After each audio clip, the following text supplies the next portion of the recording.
Hello AWC team.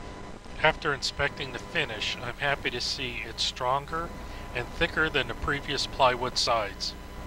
This makes it able to be repaired much easier and with less of a chance of sanding through the color. Here I have an old and new side. I'll sand 10 strokes with 320 grit paper on the old side. As you can see, it doesn't take much to cut through the finish and into the color. I'll do the same on the new side, and after the same amount of strokes, I don't reach the color.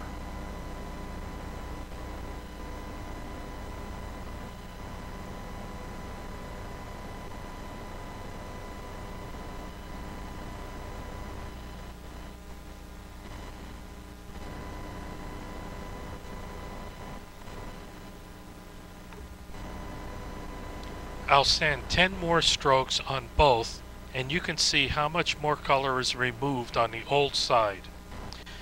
After sanding on the new side, I still didn't cut into the color. The finish is lighter on the new panel only because of the scratches in the finish. I'll spray some finish on both spots, and you can see I never reached the color on the new side. This allows you to repair small scratches and small dents as you normally would on a finished piece. The dents and scratches can be sanded down slightly, then filled with some finish, then sanded, etc. This also allows you to level fills with sandpaper, having much less of a chance of cutting through the finish. This dent went to the entire edge. I was able to sand and spray until it was filled completely. The touch-up procedures used for the doors can also be used for these sides. Pre-coloring your scratches is a must on these plywood sides. Your main filler will be the quick fill, and since this fill is not totally opaque, you'll need the marker in the background to hide the whitewood. To demonstrate this, I'll do 2 of each. This is an example of 2 small scratches and 2 larger scratches. I pre-colored scratch 1 and 3, then filled all the scratches. You can see number 1 disappeared and number 3 is much darker than the other 2. I used the dark brown grainer on both the number 3 and number 4 scratch. As you can see, the number 3 blends much better. Remember, pre-color before you fill.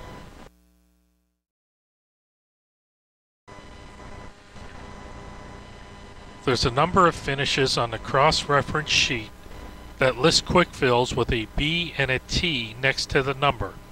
This section explains what that means. The 2 fills get layered on each other, B being on the bottom and T being on the top. I'll illustrate by filling this scratch. I'll first pre-color the scratch with the correct marker.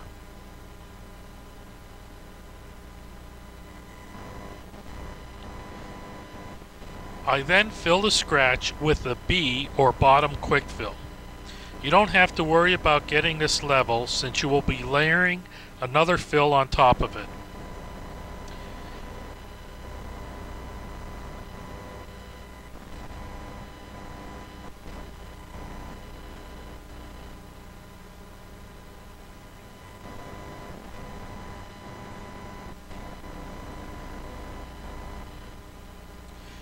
After filling, rub some of the fill out with a cloth, making room for the top fill. Fill the scratch with a T or top quick fill and level as normal.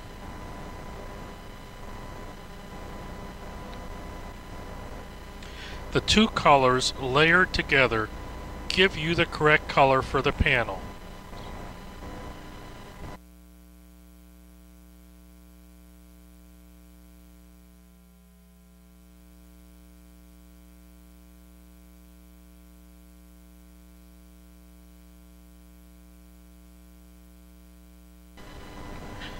So when you see the B and T, use them together.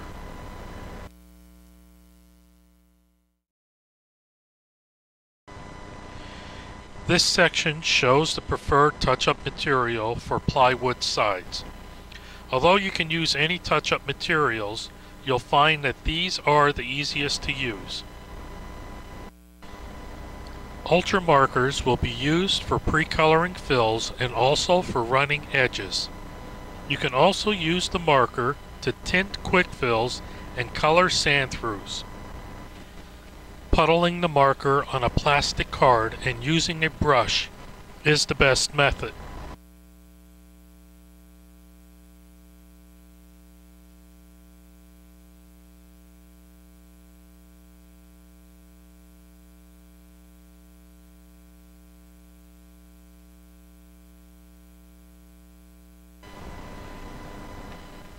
Quick fills will be your primary filler. Because of the finish, you can use burn-ins, but that would take longer and may look like a solid plug, especially on maple. The quick fill allows light to enter the fill, which makes it look more natural.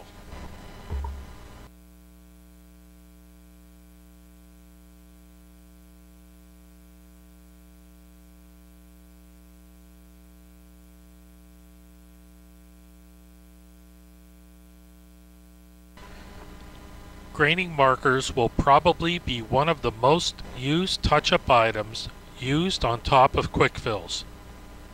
Use them to break up the solid color of the quick fill. Remember to lightly blend them with your finger to reduce the shine and intensity of the grainer.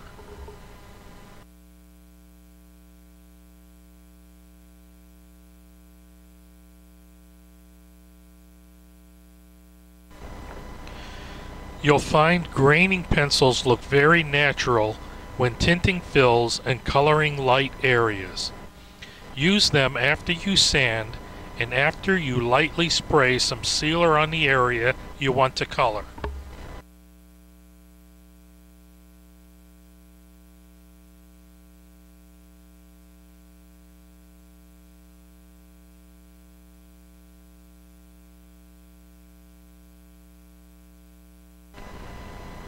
Just like any other repair, you have to clear coat the repair to make it last.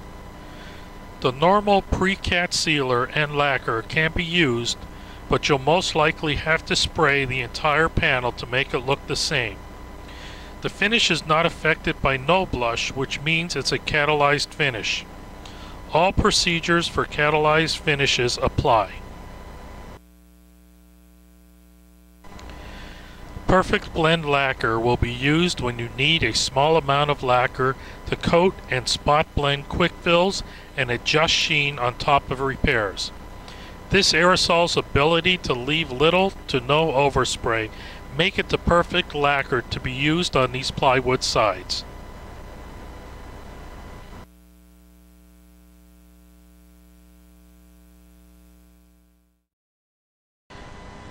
I want to call attention to the suggested quick fill for silk 320-0024 driftwood. This fill is darker than the silk low heat stick. These photos show how with 2 light coats of the silk aerosol you can better cover the fill. The lightness of the regular silk low heat stick still shows through after the second coat, whereas the driftwood fill is covered. One of the most common damage on plywood sides is a broken corner square. If you have the corner, it's a very easy fix. Follow the procedure for broken particle board. Most of the time the corner will be missing, and the factories have been working on a procedure where you use a Dremel tool or some other tool that can level the side panel. You then glue a new corner piece onto the panel. I suggest you use medium CA glue to do this repair. I hope to have more information on this procedure before I send the plywood training module out to everyone.